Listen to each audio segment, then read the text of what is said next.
¡Lárgate!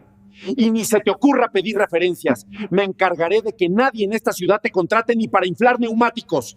El sonido metálico de una llave inglesa golpeando el suelo de concreto resonó como un disparo en el taller silencioso. Todos los mecánicos detuvieron sus movimientos, congelados, con las manos llenas de grasa suspendidas en el aire. La lluvia golpeaba con violencia los grandes ventanales del concesionario de lujo automotriz Prestige, pero adentro, la tormenta era mucho peor. Mateo, con su overol manchado de aceite y honestidad, estaba de pie frente a la oficina de cristal, con la cabeza baja, pero los puños apretados. Frente a él, con un traje impecable que parecía repeler la suciedad del mundo, estaba Rogelio, el gerente general, un hombre cuya sonrisa era tan falsa como las promesas de garantía que vendía. Rogelio no estaba simplemente despidiendo a Mateo, lo estaba destruyendo. Su voz era aguda, diseñada para humillar, para que cada empleado, desde la recepción hasta el último lavador de autos, escuchara cada palabra. Le gritaba que era un incompetente, un ladrón de tiempo y, lo peor de todo, un insubordinado que no entendía cómo funcionaba el mundo real. Mateo intentó hablar. Intentó explicar que solo había sido un ajuste menor, que la señora estaba llorando, que el auto no arrancaba y que ella no tenía dinero. Pero Rogelio levantó una mano, silenciándolo con un gesto de desprecio absoluto. Le dijo que Prestige no era una beneficencia, que aquí se facturaba cada segundo, cada tuerca, cada respiración. La humillación escaló cuando Rogelio exigió que Mateo vaciara sus bolsillos allí mismo, frente a todos, acusándolo de querer robarse herramientas. Mateo, un hombre que había dedicado 10 años de su vida a ese taller, que llegaba antes que nadie y se iba después que todos, sintió cómo el calor de la vergüenza le subía por el cuello. Con manos temblorosas, sacó su billetera desgastada, unas llaves y una foto arrugada de su hija, Sofía. Rogelio se rió, una risa seca y cruel, y pateó la caja de herramientas de Mateo hacia la salida, esparciendo llaves y destornilladores por el suelo mojado de la entrada. «Lárgate», le escupió, «y ni se te ocurra pedir referencias. Me encargaré de que nadie en esta ciudad te contrate ni para inflar neumáticos». Mateo se agachó bajo la lluvia para recoger sus herramientas, una por una, mientras sus compañeros desviaban la mirada, no por falta de cariño, sino por miedo a ser los siguientes. El agua fría se mezclaba con las lágrimas de impotencia que Mateo se negaba a dejar salir. Al salir por el portón trasero, empujando su carrito viejo, miró hacia atrás una última vez. Vio a Rogelio en la ventana, ajustándose la corbata, victorioso. Mateo no sabía cómo le explicaría a su esposa que ya no tenían seguro médico para el tratamiento de Sofía. No sabía cómo pagaría el alquiler la próxima semana. Solo sabía que había hecho lo correcto al ayudar a esa anciana, pero en ese momento, la rectitud se sentía como un peso muerto que lo arrastraba al fondo del abismo. El camino a casa fue una tortura silenciosa. Mientras el autobús avanzaba entre el tráfico y la lluvia, la mente de Mateo viajaba hacia atrás, al origen de todo este desastre, a ese momento fatídico 2 días antes. Recordaba la imagen con claridad cinematográfica. Una mujer mayor, de unos 70 y tantos años, entrando al taller con un viejo sedán gris que tosía humo negro. Se llamaba Doña Elvira. No parecía nadie importante. Llevaba un abrigo de lana pasado de moda, un bolso desgastado y zapatos cómodos de quien camina mucho. Sus manos temblaban, no solo por la edad, sino por el miedo. El auto se le había apagado justo en la entrada del lujoso concesionario. Rogelio había salido, no para ayudar, sino para espantarla. Le dijo que ese lugar era para vehículos de alta gama, que su chatarra estaba bloqueando la imagen corporativa. Pero doña Elvira, con lágrimas en los ojos, explicó que ese auto era lo único que le quedaba de su difunto esposo, que iba camino al hospital para ver a su nieta recién nacida, y que el coche simplemente murió. Rogelio, viendo una oportunidad de sacar dinero rápido o simplemente por crueldad, le dijo que el diagnóstico costaría $500 y que, probablemente, el motor estaba fundido, una reparación de miles. La anciana palideció. Se aferró a su bolso como si fuera un salvavidas. Fue entonces cuando Mateo intervino. Aprovechando que Rogelio se fue a atender una llamada, se acercó al auto. Levantó el capó. Su ojo experto, entrenado por años y por la necesidad, detectó el problema en 10 segundos. Un cable del alternador estaba suelto y sulfatado. No era el motor fundido. No era una reparación de miles. Era algo que se arreglaba con un poco de lija y apretando una tuerca. Mateo miró a la anciana. Vio la angustia pura en su rostro, esa desesperación silenciosa de la gente honesta que se ve acorralada por la vida. Recordó a su propio padre, un mecánico de barrio que siempre decía: «Las manos se manchan de grasa para que el alma permanezca limpia». Sin pensarlo 2 veces, Mateo limpió el contacto, ajustó la tuerca y le pidió que encendiera el auto. El motor rugió con vida, suave y constante. La cara de doña Elvira se iluminó como si hubiera presenciado un milagro. Ella intentó darle un billete arrugado de $20, insistiendo. Pero Mateo se negó. Le dijo que usara ese dinero para comprarle un regalo a su nieta. Ella le tomó las manos, sus palmas suaves y frías contra las de él, ásperas y calientes, y le dijo: «Nadie me había mirado a los ojos hoy. Gracias, hijo. Dios te lo pagará». Mateo se sintió rico en ese momento, pleno. Pero Rogelio lo había visto todo desde las cámaras de seguridad. Esa bondad fue su sentencia de muerte. Al llegar a casa, la realidad lo golpeó con la fuerza de un mazo. Su apartamento era pequeño, húmedo, con ese olor a encierro y medicinas que impregna los hogares donde hay enfermedad crónica. Su esposa, Clara, estaba en la cocina, contando monedas sobre la mesa para ver si alcanzaba para la leche. Sofía, su hija de 1908 años, tosía en la habitación contigua, una tos seca y dolorosa que a Mateo le partía el alma. Ella tenía asma severa y necesitaba un inhalador especial que costaba una fortuna. Sin el trabajo, sin el seguro, ese inhalador se convertía en un lujo inalcanzable. Mateo entró y Clara supo la verdad solo con verle la cara. No hubo gritos, solo un abrazo largo y desesperado. Mateo lloró en su hombro, pidiendo perdón por haber sido tonto, por haber priorizado a una extraña sobre la seguridad de su familia. Clara le tomó el rostro y le dijo con firmeza: «No te despidieron por ser malo, Mateo. Te despidieron por ser demasiado bueno para ellos. Encontraremos una forma». Pero esa noche, mientras escuchaba la respiración sibilante de su hija, Mateo dudó de todo. La bondad no pagaba facturas. La integridad no llenaba el refrigerador. Se sintió pequeño, inútil, un fracaso como padre y como esposo. Los días siguientes fueron una espiral descendente, una pesadilla burocrática y emocional diseñada para romper el espíritu de cualquiera. Mateo imprimió docenas de currículums con el poco dinero que les quedaba. Se puso su mejor camisa, aunque estaba un poco gastada en el cuello, y salió a recorrer cada taller de la ciudad, desde los grandes concesionarios hasta los pequeños garajes de barrio. Pero la sombra de Rogelio era larga y oscura. En el primer taller, el gerente leyó su nombre y frunció el ceño. Hizo una llamada rápida, susurró algo y luego miró a Mateo con desconfianza. «Lo siento, no tenemos vacantes», dijo secamente, aunque había un letrero enorme de «Se busca mecánico» en la puerta. En el segundo lugar, fueron más directos. El dueño le dijo: «Me llamaron de Prestige. Dicen que robabas piezas. No quiero problemas aquí, amigo. Vete». La mentira de Rogelio se había esparcido como un virus.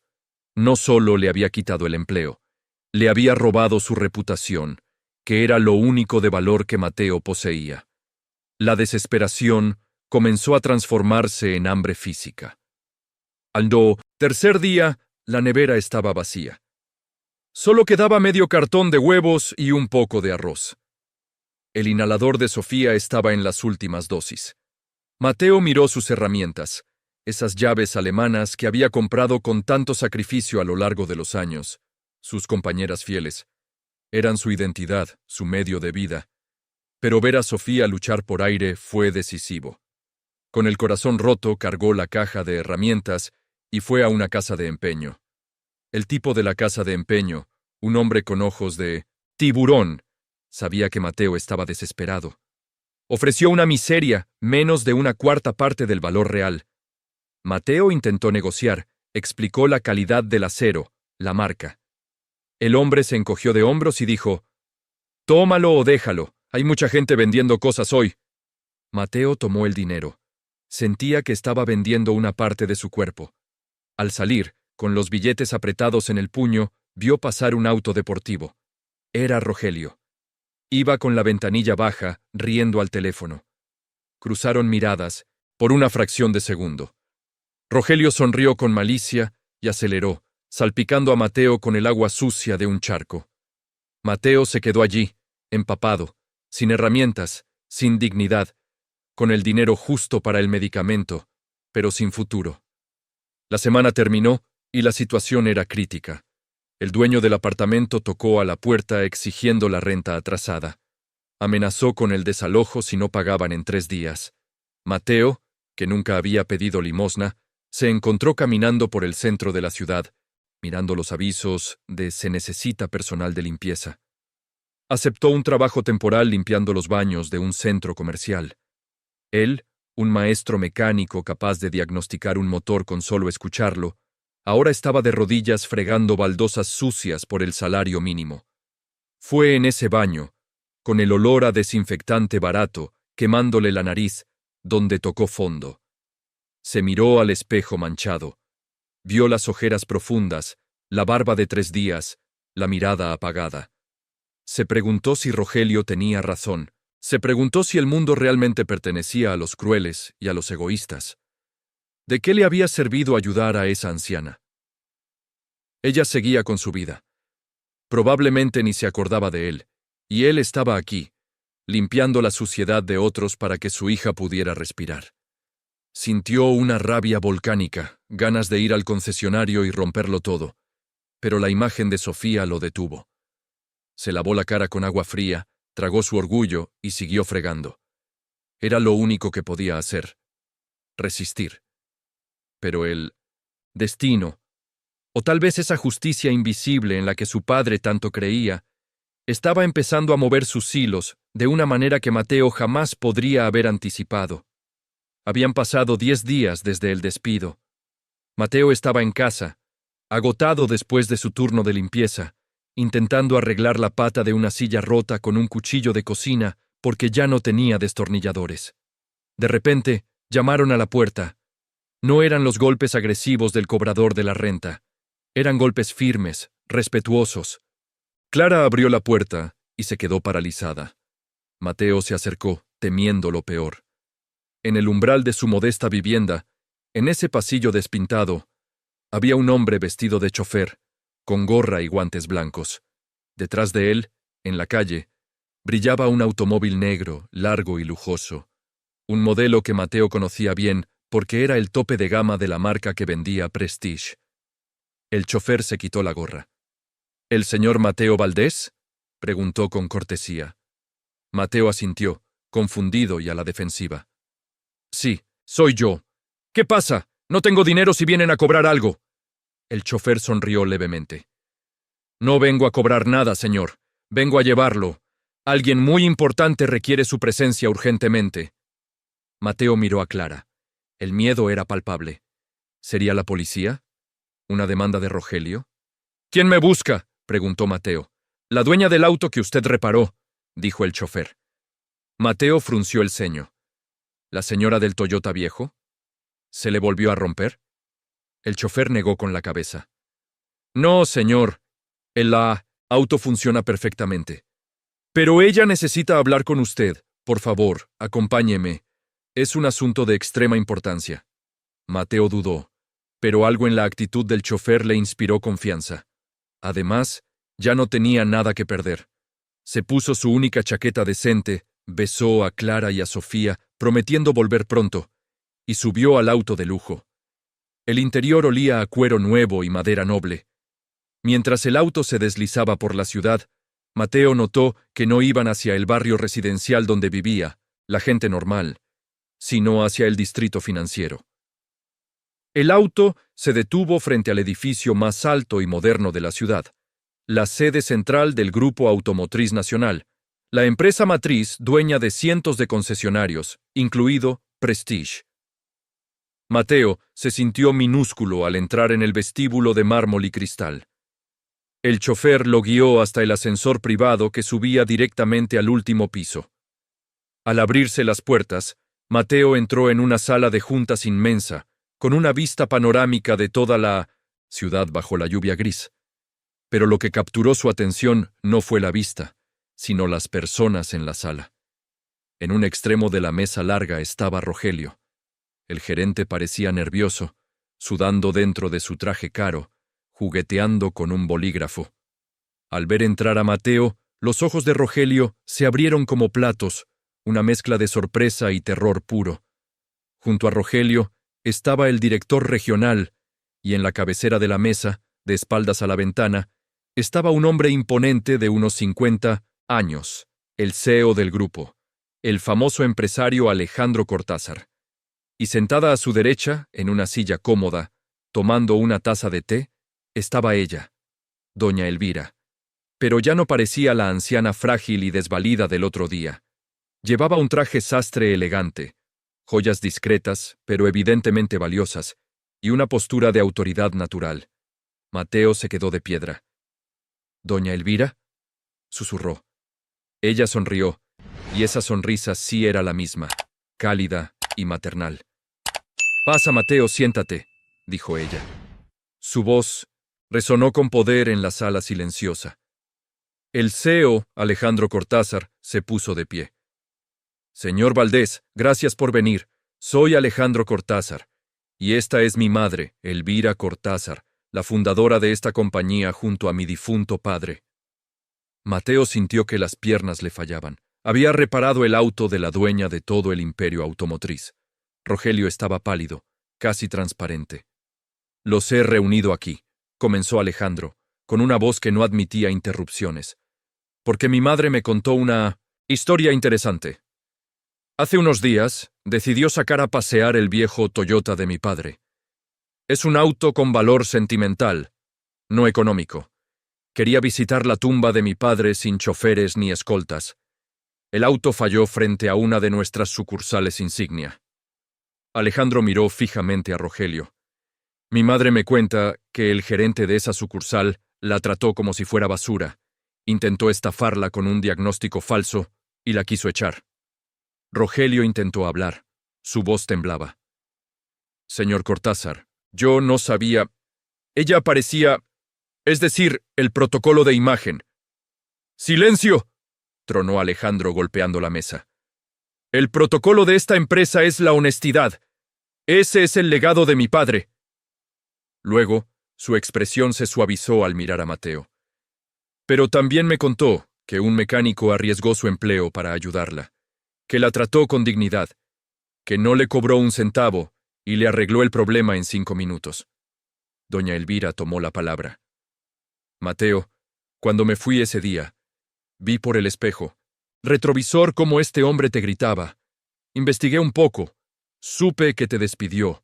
Supe que te puso en una lista negra. Supe que tuviste que vender tus herramientas». Ella sacó un pañuelo y se secó una lágrima discreta. «Nadie debería sufrir por ser bueno». Alejandro presionó un botón en el control remoto y una pantalla gigante bajó del techo. Mostró las grabaciones de seguridad del taller.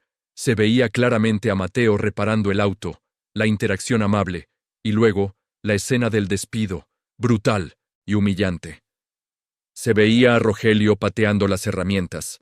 El silencio en la sala era sepulcral. Rogelio estaba hundido en su silla, derrotado.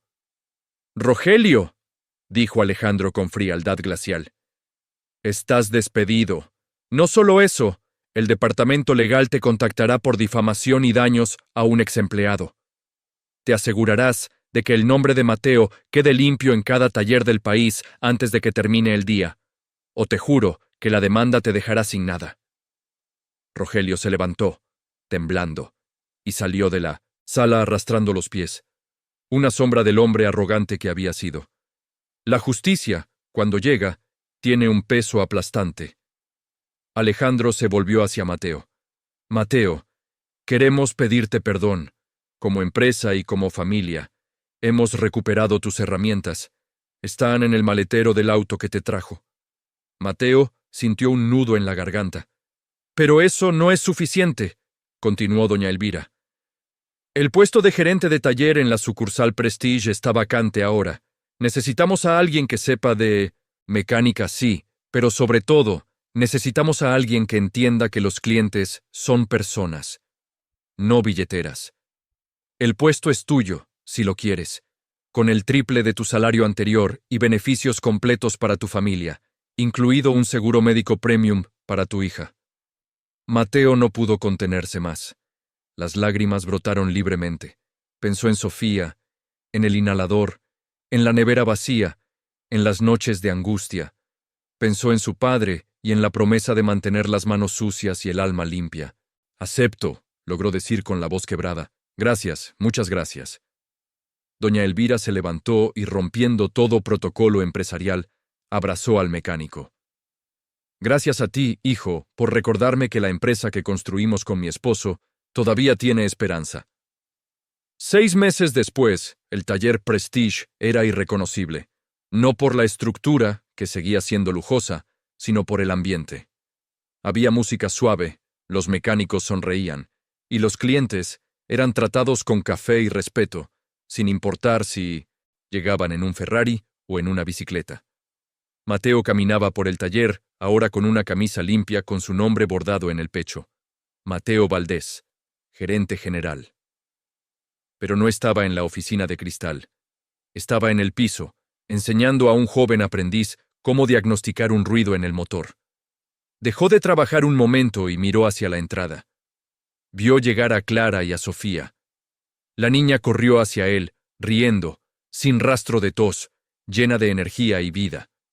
Mateo la levantó en brazos y la abrazó, fuerte, aspirando el olor a champú de fresa de su cabello. Miró a su alrededor, a su equipo, a los clientes satisfechos, y finalmente miró sus propias manos. Todavía tenían un poco de grasa en las uñas. Sonrió.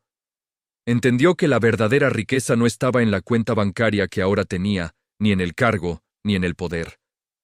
La verdadera riqueza estaba en poder mirar a su hija a los ojos, sabiendo que nunca, ni en el momento más oscuro, había traicionado quién era. La vida le había dado una lección dura, pero necesaria. La integridad es una moneda que a veces tarda en dar rendimientos, pero cuando paga, paga con intereses que el dinero no puede comprar. Y mientras veía caer la tarde a través de los ventanales, ya no como un empleado asustado, sino como un líder respetado, Mateo supo que siempre, sin importar el costo, valdría la pena reparar el auto de una anciana bajo la lluvia. Porque al final, no reparamos máquinas. Reparamos el mundo, un pequeño acto de bondad a la vez.